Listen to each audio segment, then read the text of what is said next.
Good morning students.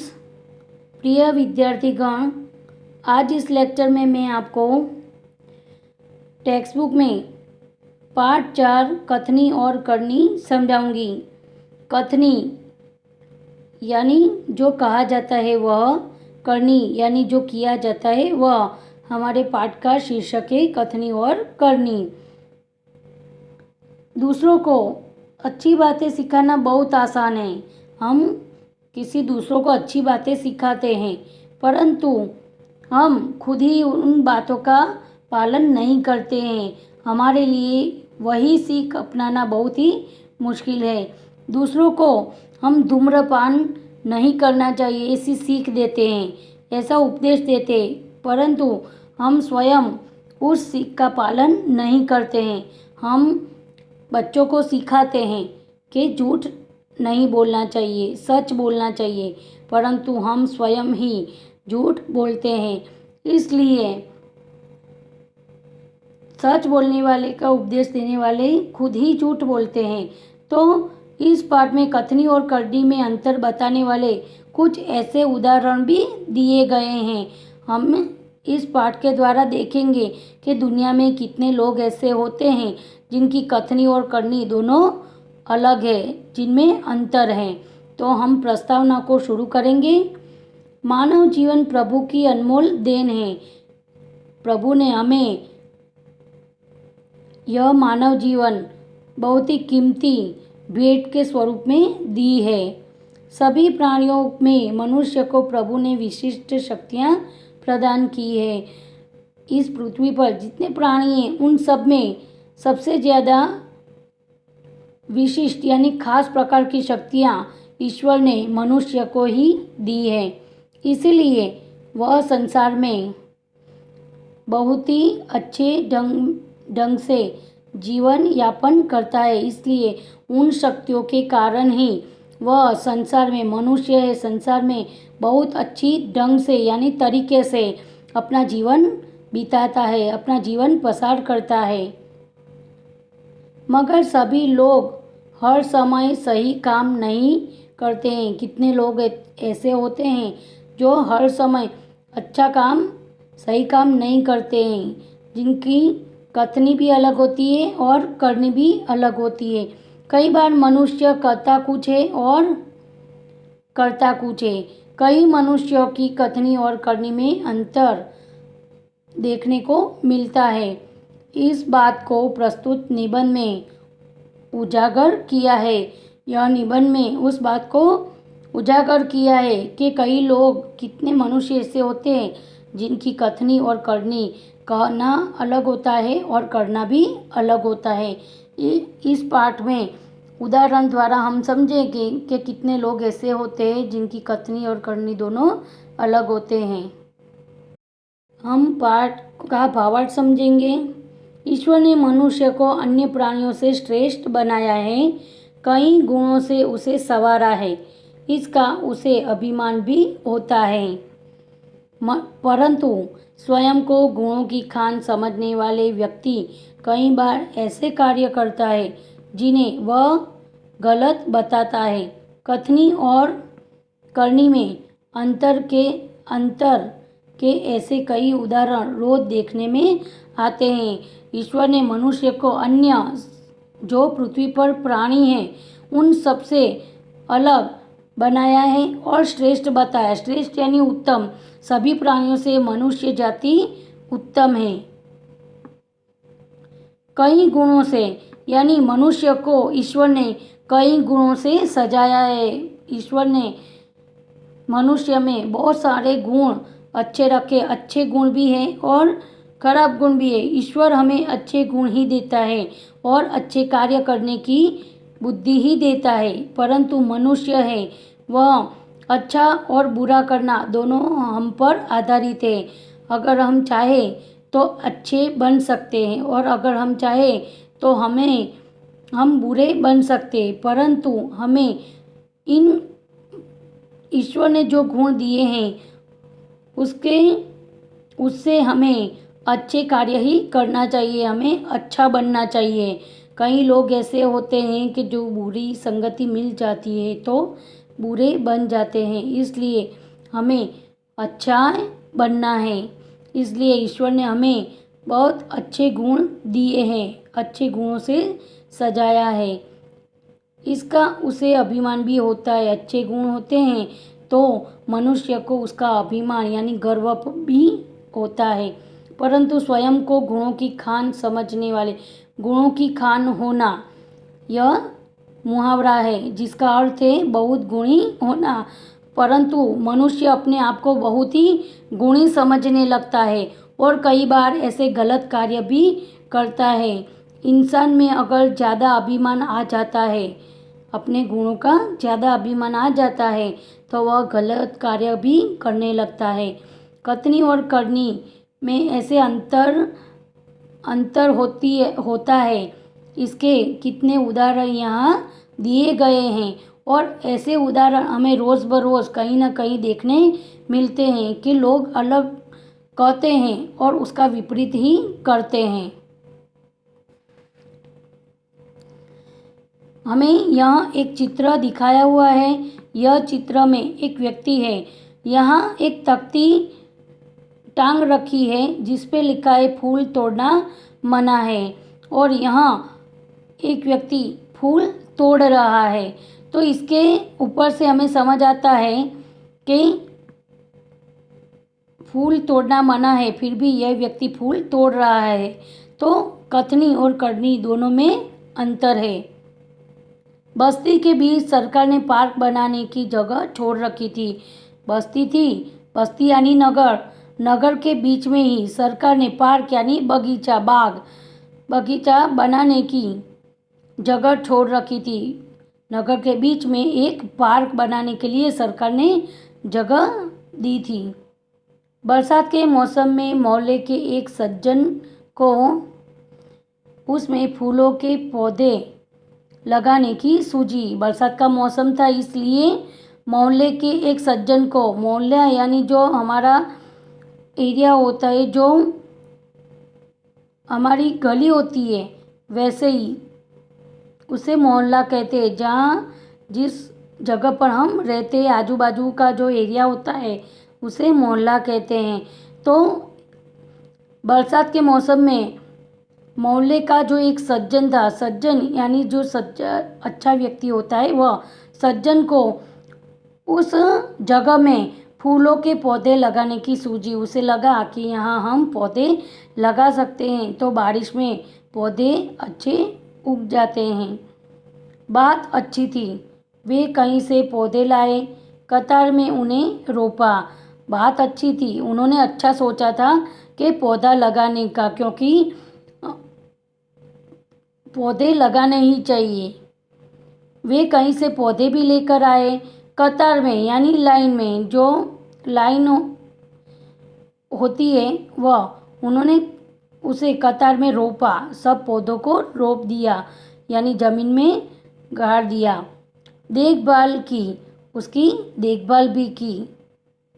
पौधे बड़े हो गए। पौधे थे वह धीरे धीरे बड़े हो गए। कुछ दिनों बाद फूल खिलने लगे। कुछ दिनों बाद वो जो पौधे थे उन पर फूल खिलने लगे। पार्क अच्छा लगने लगा। फूलों के कारण, रंग बिरंगी फूलों के कारण, जो अलग अलग फूल थे और रंग बिरंगी थे, उनके कारण बाग जो पार्क था वो अच्छा लगने लगा, क्योंकि जो फूल होते हैं वो पार्क की शोभा बढ़ाते हैं। मोहल्ले के लोग सुबह शाम पार्क में टहलने लगे। यह जो पार्क था वहाँ मोहल्ले के जो लोग थे, आजू बाजू के जो लोग थे, वह सुबह शाम पार्क में, बगीचे में टहलने यानी घूमने आने लगे। फूल सबको अच्छे लगते हैं। पार्क में लोगों के आने जाने से उन्हें यह लगा कि इन फूलों को तोड़कर ले जाएंगे। उन्होंने एक तख्ती के ऊपर यह लिखकर टांग दिया कि फूल तोड़ना मना है। उन सज्जन को फूल सबको अच्छे लगते हैं, तो उन्हें यह लगा कि पार्क में लोग टहलने आते हैं तो उनके आने जाने से उन्हें तकलीफ़ होने लगी। उन्हें घूमने से तकलीफ़ नहीं थी, परंतु उन्हें ऐसा लगा कि लोग यहाँ से फूल सारे तोड़ के ले जाएंगे, क्योंकि फूल सबको अच्छे लगते हैं, रंग बिरंगी फूल, और उसकी सुगंध जो होती है उससे लोग फूल को तोड़ ले जाएंगे।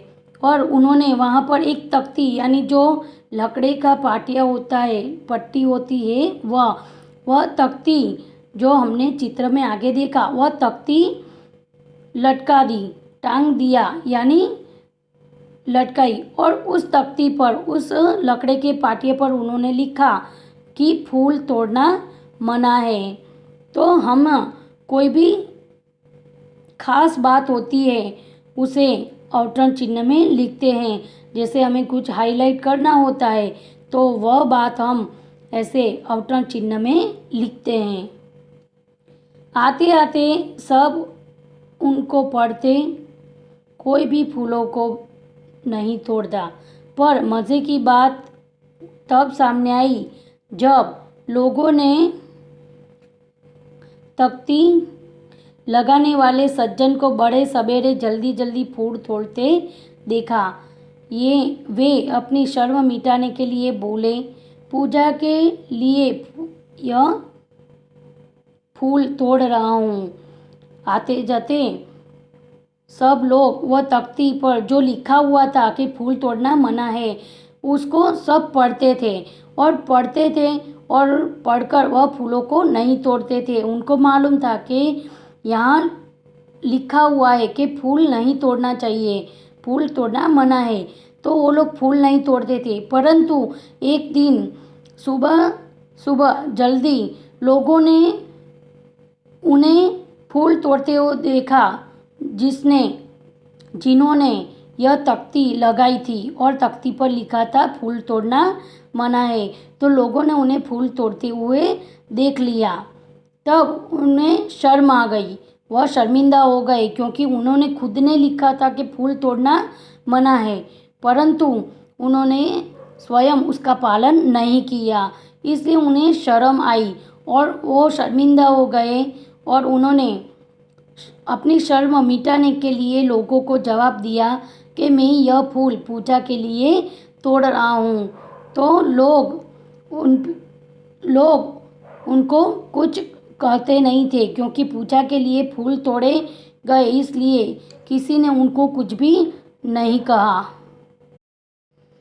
तो यह हमारा पहला उदाहरण हुआ। हमने देखा कि जिसने फूल नहीं तोड़ना है, फूल तोड़ना मना है, यह लिखने वाले ही खुद फूल तोड़ रहे थे। तो उनकी कथनी और करनी दोनों में अंतर था। उन्होंने खुद ने कहा और उन्होंने यह उपदेश का, यह सीख का पालन नहीं किया। तो यह हमारा पहला उदाहरण था जिसकी कथनी और करनी दोनों अलग थी। अब यह हमारा दूसरा उदाहरण है जिसमें हम देखेंगे बसों में लिखा होता है धूम्रपान करना निषेध है। हम कहीं बस ट्रेन में जाते हैं तो वहाँ लिखा हुआ होता है कि धूम्रपान करना मना है, निषेध यानी मना, धूम्रपान नहीं करना चाहिए। धूम्रपान यानी बीड़ी, सिगरेट, तंबाकू ऐसा कुछ भी नहीं खाना चाहिए, धूम्रपान करना मना है। एक बार यात्रा करते हुए देखा कि एक यात्री ने बीड़ी जलाई और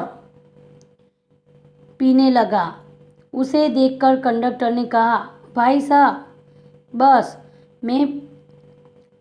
बस में बीड़ी सिगरेट पीना मना है। उसने जलती बीड़ी खिड़की से बाहर फेंकवा दी। बस में जो लिखा होता है कि धूम्रपान करना मना है, तो एक बार एक यात्री ने बस में जो बीड़ी होती है वह जलाई, उसने बीड़ी जलाई और वह पीने लगा।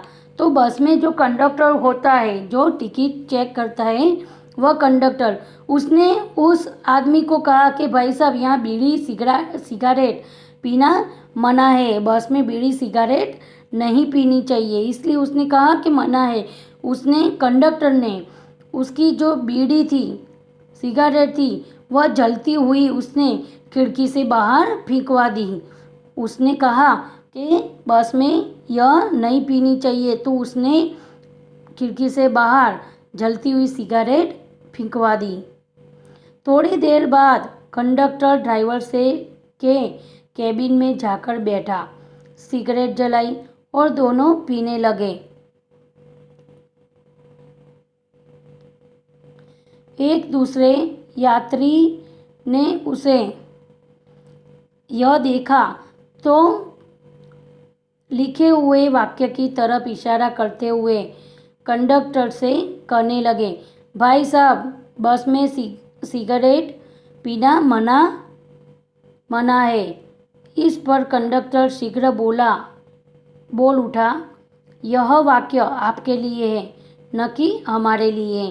तो थोड़ी देर के बाद कंडक्टर ड्राइवर की कैबिन, यानी जो उसको ड्राइवर जो जहाँ बैठकर बस चलाता है वह कैबिन में जाकर कंडक्टर भी बैठा और ड्राइवर और कंडक्टर दोनों सिगरेट जलाई और दोनों वहाँ कैबिन में बैठकर सिगरेट पीने लगे। तो एक दूसरा आदमी, उन्होंने देखा कि कंडक्टर दूसरों को ना बोलता है, पर वह खुद ही सिगरेट, कंडक्टर और ड्राइवर दोनों सिगरेट पी रहे हैं।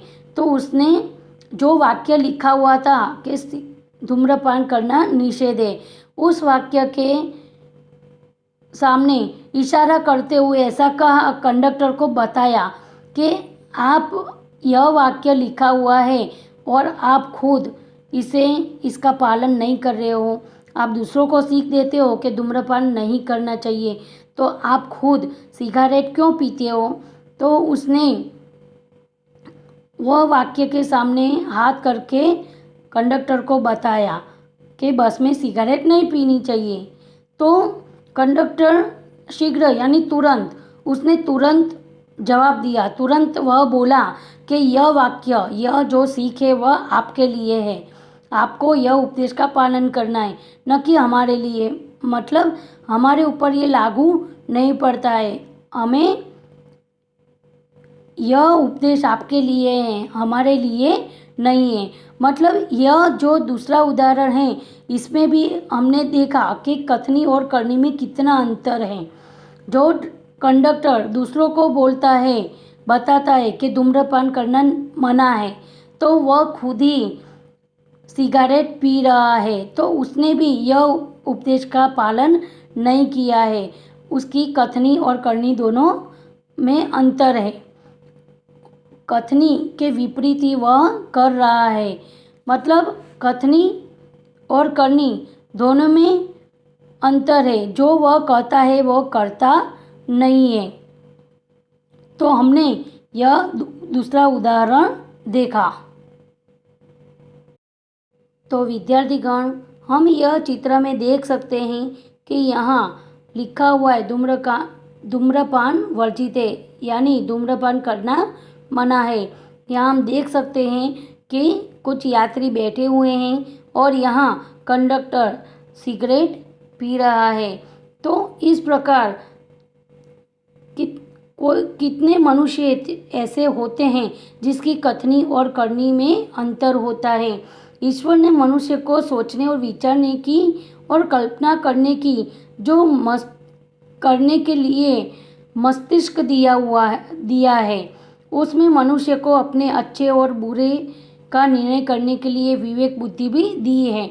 हम अच्छा करते हैं, बुरा करते हैं, सब हमारे ऊपर आधारित है। भगवान तो अच्छी बुद्धि देते हैं, परंतु इंसान के ऊपर आधारित है कि वो अच्छे कर्म करे या बुरे कर्म।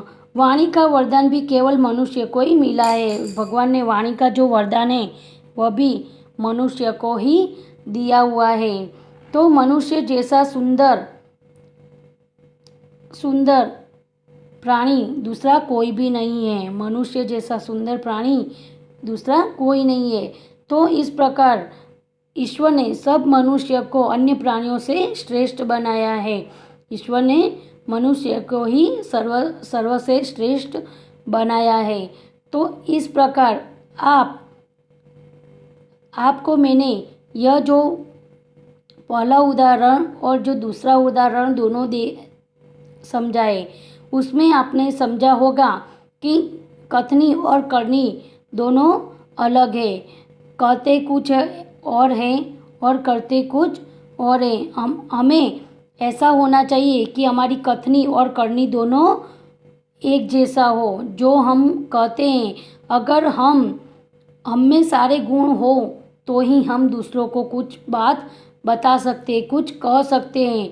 अगर हम में कुछ कमी है, कुछ खामी है, तो हम दूसरों को बोल नहीं सकते हैं। इसलिए कोई भी बात हो तो सबसे पहले उस उपदेश का, उस सीख का पालन हमें खुद को करना चाहिए।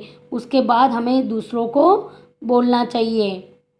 तो आपने यह दोनों उदाहरण समझे होंगे। नेक्स्ट लेक्चर में आपको मैं यह पाठ का जो तीसरा उदाहरण और पाठ का जो भाग बाकी है वह मैं आपको समझाऊंगी।